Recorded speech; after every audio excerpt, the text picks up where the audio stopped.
font tout seuls. Ah non, faut pas faire ça. Qu'est-ce que t'es en train de faire? T'es en train de polluer la planète là. Quoi? Regarde, il y a plein d'autres déchets. Au final, c'est la même chose qu'ils soient dans une déchetterie ou je ne sais où, là, j'y comprends rien. Ils vont être enfouis au final, donc bon, autant les laisser là. T'as des déchets qui peuvent être enfouis, mais t'en as d'autres qui doivent être recyclés. Regarde, ta bouteille de lait, elle peut être recyclée. Regarde, viens voir. T'as différentes étapes à respecter pour pas polluer la planète. Si tout le monde fait ça, après là, on s'en sortira plus.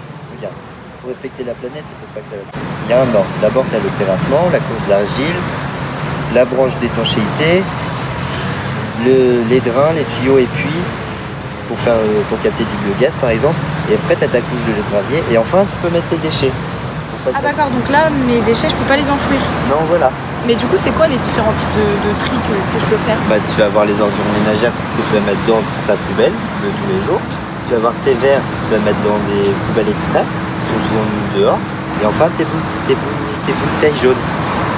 Ah d'accord. Du coup, ça va poubelle jaune. Voilà. Et les ordures ménagères, c'est ça par exemple? Oui, ça tu peux Ah mettre. d'accord. Comment ça se passe dans un centre de recyclage? Bah, ça dépend des sites de recyclage, mais tiens, par exemple, Cassandre va t'expliquer comment ça se passe. Et oui, regardez, je suis dans les locaux de l'entreprise Paprec à Rennes, une entreprise de recyclage. Je vais tout de suite aller voir Martine Delaunay qui va tout nous expliquer. C'est parti! Bonjour Martine Delaunay. Bonjour.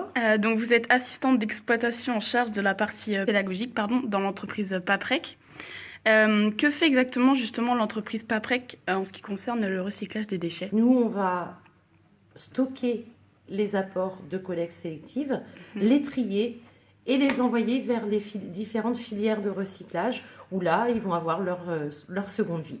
Combien de déchets ménagers par jour récoltez-vous ici? Alors, le centre de tri du Reux a une capacité de 60 000 tonnes de déchets triés à l'année. Que deviennent-ils après le tri que vous faites Alors, ici? suivant les collectivités, les filières de recyclage peuvent être différentes.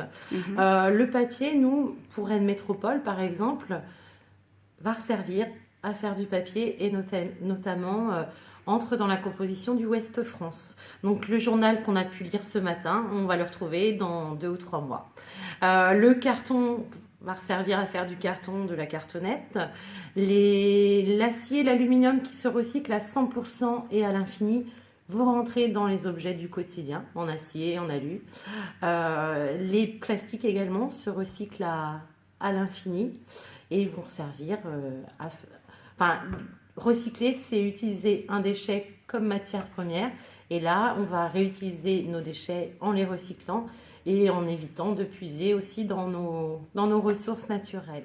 Et donc, quels impacts cela aurait eu sur la planète selon vous? Eh bien, déjà, si on voit au niveau...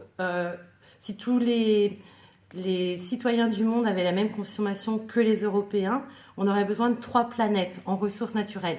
Or, des planètes, on n'en a qu'une, donc il va falloir la préserver et autant réutiliser nos déchets comme matière première. Super, merci beaucoup en tout cas de m'avoir reçu. Merci. Et merci pour toutes vos explications. Merci beaucoup. Au revoir. Au revoir, bon tri. Merci.